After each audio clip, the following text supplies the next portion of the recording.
جب تمہاری مشکلات حد سے بڑھنے لگیں تو سمجھ لو کہ اللہ تمہیں کوئی بلند مقام دینے والا ہے۔ ساری دنیا کے سارے لوگ تجھے اپنے فائدے کے لیے چاہتے ہیں، صرف تیرا رب ہی ہے جو تجھے تیرے فائدے کے لیے چاہتا ہے۔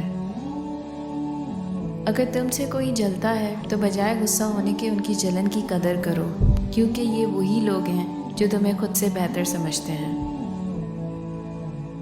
اگر کوئی شخص اپنی بھوک مٹانے کے لیے روٹی چوری کرے تو چور کے ہاتھ کاٹنے کے بجائے بادشاہ کے ہاتھ کاٹے جائیں۔ خوش قسمت ہے وہ انسان جس کے لیے کوئی روئے، بدقسمت ہے وہ شخص جس کی وجہ سے کوئی روئے۔ جس شخص کے دشمن نہ ہوں سب دوست ہوں، اس جیسا منافق کوئی نہیں، کیونکہ دشمن اس کے ہوتے ہیں جو حق کی بات کہتا ہے۔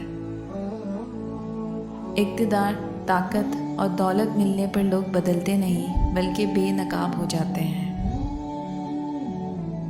حق بات کی پہلی نشانی ہے اس کی ہمیشہ مخالفت ہوتی ہے، جس کی کوئی مخالفت نہیں وہ قطعاً حق نہیں۔ کم ترین علم وہ ہے جو زبان پر رہے، بلند ترین علم وہ ہے جو کردار سے ظاہر ہو۔ ان لوگوں پر اعتبار کرو جو تمہاری تین باتیں بھانپ سکیں: تمہاری ہنسی میں پوشیدہ درد، تمہارے غصے میں پوشیدہ پیار، تمہاری خاموشی میں پوشیدہ وجہ۔